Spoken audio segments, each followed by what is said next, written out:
Harnessing the power of conflict. What the heck does that even mean? What it means is that there's energy inside conflict. If I sit down with two people and they're not talking, we're not getting anywhere. If I sit down with two people and they're pretending like everything's okay, we're not getting anywhere. I sit down with two people and the emotions are running high, there's a lot at stake, and they're talking, even if they're extremely animated and it's quite contentious, you know what? We can get somewhere. So how do we make conflict less scary? It's really not that complicated. There's 4 main mistakes that I see people make over and over and over again. First, assuming.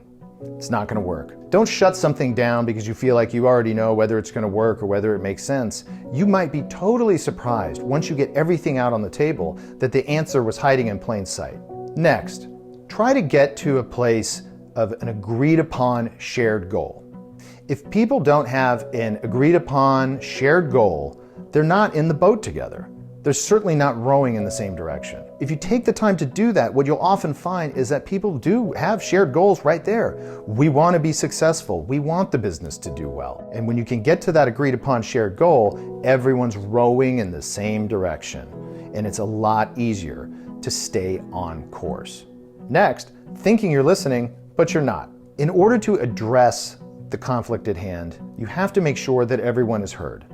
And I don't mean that you think you heard everyone or you think that they felt heard. You really have to make sure. And the easy way to do this is through active listening. Active listening is not mystical.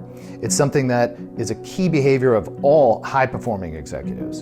And the simplest way to exercise active listening is to focus intently and repeat back to the person what you've heard. Last step, you need to make your plans actionable.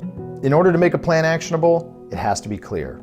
Every single person should leave that table knowing exactly what they're responsible for, what you're responsible for, and the roadmap ahead. People need to know where to turn left, where to turn right, without question. Ask yourself, does everybody on the team know how to draw the map themselves? If something happened to you, you called in sick for 3 weeks, could they lead the team forward? Working through conflict, that's what unlocks innovation, growth, and can change team dynamics in extremely positive ways. Uncover the sources, find your shared goal, listen actively, and make sure that your action plan is crystal clear. If you can do that, if you can follow these steps and cap it off with a crystal clear plan, you're going to be in a good place going forward.